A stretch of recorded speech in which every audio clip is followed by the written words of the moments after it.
And we're back, Sports Next Door, myself, Max, with me, Owen, for our basketball storylines. We're going to start off with some 2021 NBA playoff history. The Clippers have gone down 2-0 and then not come back to tie it 2-2. After game four, the series is now 3-1. A lot to talk about in this game. Start with the basketball itself. Yeah, it was a game that went kind of the way you would all the others had gone. Chris Paul and Booker struggling a bit. Ayton consistently solid. Paul George is putting up numbers. Reggie Jackson continues to cook guys one-on-one. And then all of a sudden, the fourth quarter, things just shut down. The Phoenix Suns outscored the Clippers 15-14 in the fourth quarter. Like this is like 80s basketball. This is early 2000s basketball, a really low scoring affair. It's only the second one we've really had these entire playoffs, the other one being that weird Brooklyn Nets Milwaukee Bucks game. But things shut down, they slow down. It's really grindy, it's really physical. There's a lot of great defensive possessions both ways. And what the Clippers came to realize is when they get into these types of games, Phoenix, different from Utah and from Dallas, is they actually have the defensive ability and connectivity as a team to hang in there.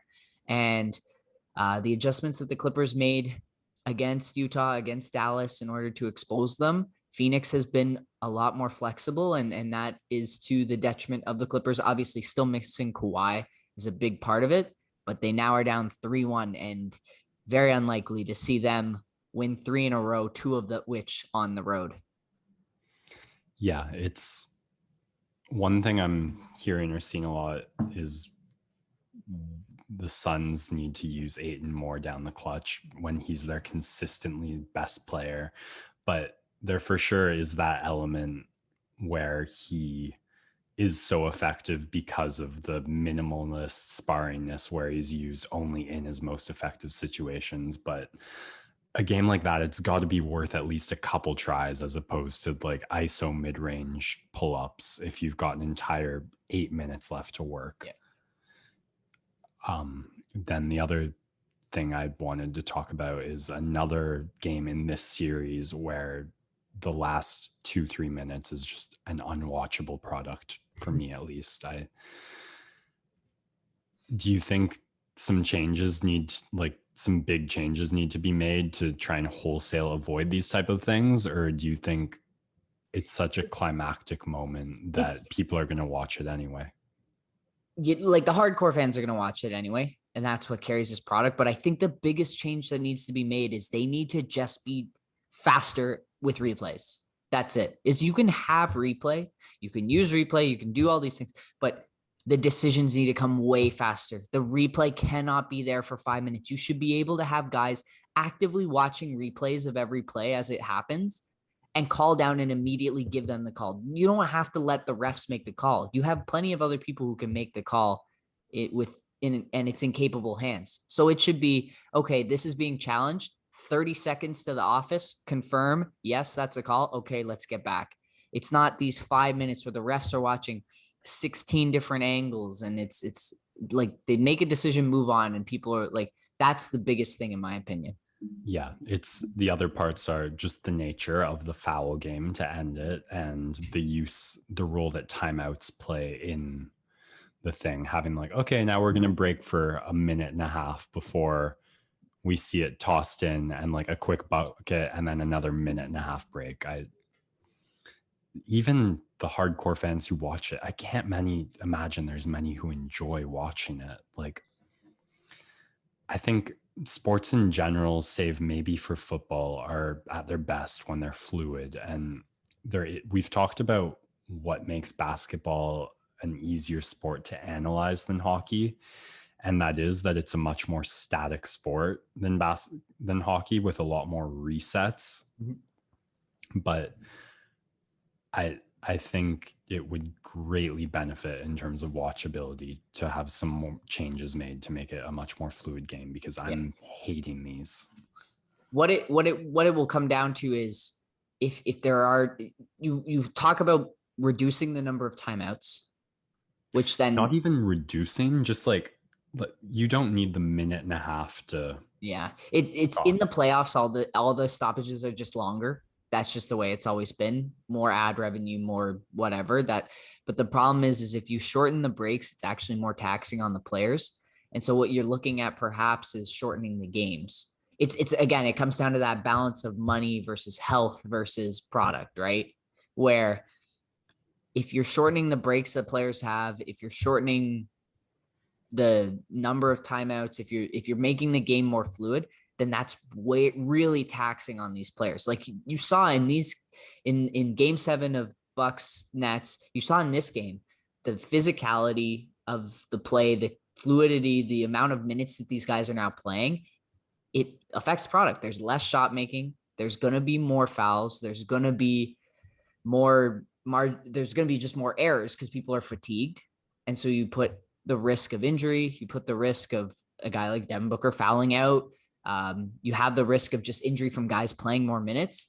And so then it becomes the next step is, do we shorten the length of games, which I'm actually for, especially with the pace of play elevated, that stats are starting to go up across the board. Maybe you can adjust for that by shortening a game 2 minutes at a time. Because I think the product in itself maybe is a little bit too long. But it is interesting to think about that. And that's something we can definitely dive in a little bit more in the future. But for now, like the reason is they just need more ads, more revenue. And the breaks are important for those guys who want to be playing 40 minutes. Like Zubac played 40 minutes tonight and he was pretty solid, but him and Ayton were grabbing rebounds everywhere because of all the missed shots. Yeah, I'd say 2 minutes left less doesn't make the last 2 minutes any better, which is more my gripe than how long when I sit down and how long when I get up. But yeah, for sure, just something I want to keep track of as these playoffs go on. And note another stinker. The one thing I'll say is I think you're talking about shot making. I think there's something to momentum that really gets lost in between all these breaks that balances out. Like, remember game 2 when Booker and Paul George both had those crazy like pull up mid range, but you forgot they happened like in that 2 minutes, let alone right after each other with all those breaks. And I think there's a competitive mentality that's should be tangible that's completely killed through that.